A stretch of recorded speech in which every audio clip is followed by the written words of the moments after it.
Uyg'urlarning uylariga esiqliq ajdodlarning suratlari, Qur'on va jaynamozlarning hammasi yig'ib ketilgan edi. Bu buyumlarning o'rniga tajovuzchi Xitoy raisining suratlari va Xitoy bayroqlari esildi. Xitoyning g'arbidagi Kangri yayloq va Munbat tuproqliq rayon bo'lsa Sharqiy Turkiston. Asrlar bo'yi Yipak yo'lining yuragi bo'lgan bu zamin hozir Birlashgan Davlatlar Tashkilotining aniqlamasi bo'yicha kishilik huquq yo'q rayoniga aylandi. Bu yerda millionlagan insonning hayoti bir kechada o'zgardi. Ko'pinchisi Uyg'urlardan tarkib topgan necha millionga yaqin musulmon faqatla o'z kimligi va e'tiqodi sababli tutqun qilindi. Tajovuzchi Xitoyning rasmiy bayonotiga asoslanganda bu markazlar kasbiy tarbiyalash o'rinlari ekan. Ammo sirtdan qaraganda manzara butunlay boshqacha. Egiz tomlar, tikanlik simlar, ko'zitish munarlari. Bu tarbiyalanishdan bakrak turmini eslatadigan bir ko'rinish. 2017-yili bahor edi. G'ayrat uyini setish uchun yezisiga qaytib kelganda maydonda soqchilar tarafidan to'sib qilindi. U soqchilarning tekshirish nomida oq rangli kichik avtobusga elib chiqildi. Bir necha soatdan keyin u o'zini egiz damlarning orqasidagi kasbiy tarbiyalash markazi degan veveskining ostida ko'rdi. Ichkarida so'roqlar to'xtamaydi. Kunlab uyqusiz qoldirildi. Zanjirlangan o'rindiqlarda o'ltirdi. Odam liq to'lgan kameralardan nafas olish mutaski to'xtaydi. Hojatxonalar kameralar bilan ko'zdirildi. Saharning tunji nuridan tun yarmigacha marshlar va partiya shuarlari yodlatiladi. Xato aytganlar och qoladi. Oylardan keyin qo'yib berilganda yezisida o'tin uydigan hech kim qolmagan edi. Atrofda faqat tajovuzchi Xitoy bayroqlari va qonxo'r Shi Jinpingning suratlari esliq edi. Ko'chalar jimjit edi. U hozir o'z yezisida mahbus edi. Sun'iy hamroh suratlari bu o'zgarishning jimjit guvohchisi. Tadqiqotlarga qaraganda faqat 17 oy ichida 39 lagerning egilagan yer ko'lami 3 hassa oshgan.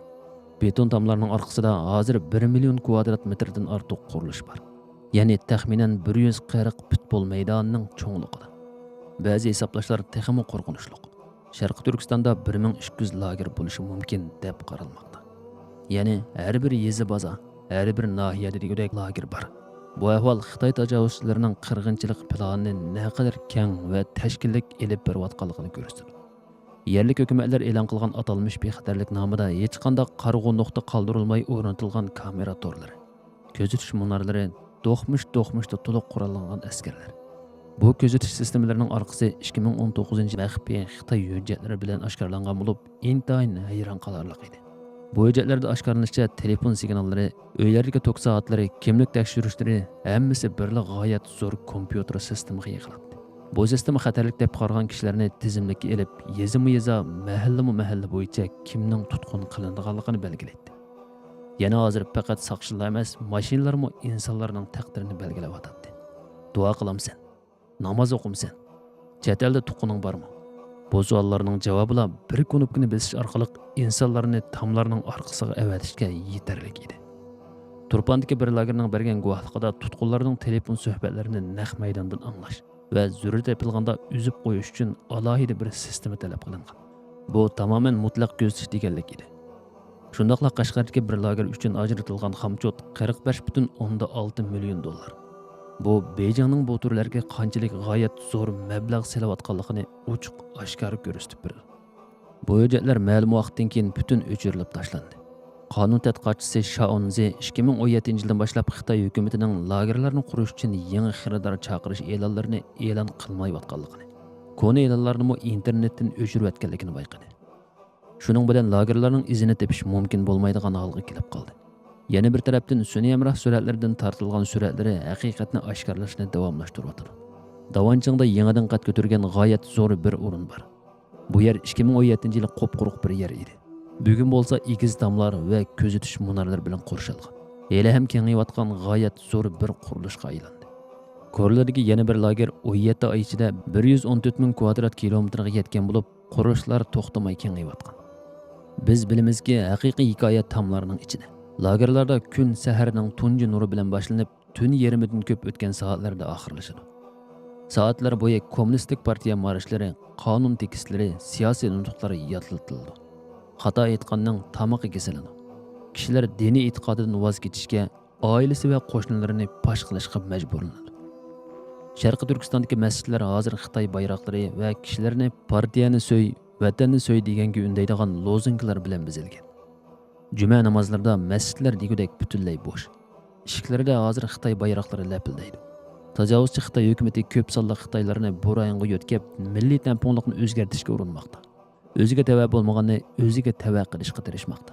Bu siyosat rayondagi an'anaviy Uyg'ur islom va O'rta Osiyo binokorligining eng yaxshi saqlangan ulgularidan biri deb qaralgan Qashqar Ko'ni shahar rayonining kishini cho'chitadigan darajada o'zgarishga o'xshash boshqa shakllarda o'zini namoyon qilmoqda. Chunki Qashqarning tarixiy qiyofati o'xshash taqdirga duch kelmoqda.